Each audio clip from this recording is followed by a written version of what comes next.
No, it's like they're anti-marriage, they're anti-life, they're pro-transgendered, it's like literally, it's like someone read the Bible and then said it upside down, and they go, that's Hollywood. But this is my thing. Nick Cannon and Candace Owens go toe-to-toe concerning God and Hollywood. Check it out. This is, I think you even said, I believe, like Tucker Carlson made a great point when he's literally talking about spiritual warfare. That there are greater spiritual entities that are operating, that in utilizing, instead of, I would just say that they can utilize anyone. They can utilize the media. They can utilize government. These energies that are trying to tear down humanity. Could we offer that, opposed to just saying like there's this secret room of individuals sitting there and they have all the money in the world and they're trying to control. But the thing is, it's like, first you have to claw back and recognize that. And the way that you do that is learning real history, right? Really, like I said, but that could have been spirituality throughout the whole time. Well, it is ultimately, yes. Right. So that's what the first step, I'm saying. I mean, this is like, you got to go, this is what will bring you back to the Bible. I mean, the first step of this is first understanding. You got to peel it back like, like an onion, right? So the first layer of this is realizing that everything that you're seeing, it's just not real, right? The media, it's not real. They're being controlled. It's all an illusion. Hollywood, they're being controlled. There's an agenda. There are people in Hollywood. I mean, how is it plausible? How is it plausible that everything Hollywood promotes is antithetical to the Bible? I mean, there's got to be like just one thing that they were like, yeah, that part's true. No, it's like they're anti-marriage, they're anti-life, they're pro-transgendered, it's like literally, it's like someone read the Bible and then said it upside down, and they go, that's Hollywood. But this is my thing. If you are, say, something biblical, or you are faithful in Hollywood, you'd be the first person to get canceled. See, I disagree. And then only reason because I've been in it, and as a person who's learned to attempt to walk and operate in a higher frequency, I've always said, or somebody taught me this, is like, yo, you can find the devil in anything, but you can see God in everything. Show me God in Hollywood, please. Tell me right now. Oh, give it to me. You can't see God in Hollywood? I literally see. You can't, so you never tell me, there's never been a film that has touched your soul so much that it actually enlightened you and inspired you. Well, what you're give me an example, because then if you Forrest Gump. Let me give you, Hollywood exists to make you believe that what you're watching. It's to land of make believe. Yeah, it is a land of make-believe, but the problem is that people then think that that is real. So you don't realize that there's an agenda. So you're watching a film, and I think years ago, right before the explosion of the trans agenda, which I'm adamantly opposed to, there was a film, and it won the Oscar for the first person that ever got transgendered surgery. Somebody help me here. Somebody knows this movie, no? None of y'all saw it. Yeah, I didn't watch it either. Anyways, it won an Oscar, and the guy who played the girl, or the girl played the guy, came on stage and like did this whole speech. Literally right after, it was just like transgender everywhere. But that's a beautiful story. It's not a beautiful story, because this is the problem.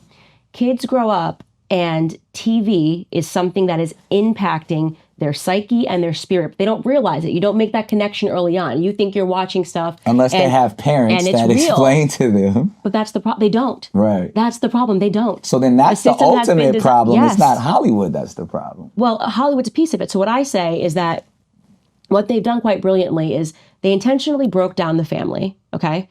Because not Hollywood, you're saying the government. The government's, this is all government, just to be clear. Yeah. The government broke down the family because they knew that the youth would naturally aspire or seek out matriarchy and patriarchy elsewhere. Mm-hmm. So you don't have mom and dad at home. Who becomes mom and dad? Okay, you're the kid listening to your, I sound old, Walkman, walking down the street, Right. Now you're like, when I was growing up, like it's now mom and dad, and maybe it's Biggie, it's Pac, maybe it's now for another kid, who's like the hot new artist coming up now? I don't know, who would you say is like the hot new artist these days? Yeah, Drake, Kendrick. Whatever, Drake, Kendrick Lamar, whoever it is, you turn these people suddenly you're pursuing that patriarchy no matter what. So dad's not at home, you're not spending time with mom and dad, then you're getting pushed into the school system. So you're learning history a certain way, culture is impacting you a certain way. It's all related. It's not, these things are not separate. Because that's life. But that's not life. It was not life. Now, as a Christian, it's kind of funny. I actually agree with both of them, Candace Owens and Nick Cannon. And let me explain. There have been movies and shows and things I've watched from Hollywood that have brought me closer to God, or at the very least have planted seeds about God into my life, or have inspired me to greater things to fulfill what God has called me to do. To say Hollywood is completely evil and there is no good that has come out of Hollywood is probably a false statement. I mean, people could say Apple is evil and Google, and maybe they are, but I mean, I've used their products and services to preach the gospel to the world. So maybe they are evil behind the scenes. However, I'm using their stuff to declare Jesus to a generation. Now, back to Hollywood. Candace Owens is right in many ways. I mean, there are very few movies that my wife and I will watch, even as adults, let alone what we'd show our children from Hollywood. Because in reality, I mean, there's some disgusting, evil, demonic stuff coming out of Hollywood into the souls of human beings all around the world. The corruption that has arose in the lives of people simply by watching these movies and these shows that are just disgusting. But at the same time, my wife and I, we've watched 1930s movies from Hollywood. You think about It's a Wonderful Life and Sound of Music and all of these classics that, man, have touched me deeply watching these movies. And the last thing I'll say is this: Hollywood in many ways has inspired Christian producers and directors and actors and videographers to bring wonderful productions to the world that maybe they would have never done if they didn't have Hollywood as maybe an example. Not the evil, wicked stuff, but the way that they acted, or the way that they filmed, the way that they created a story. Look, I'm not trying to say use evil for good. I'm just saying there's sometimes a neutral element in the equation. Movies are not necessarily evil.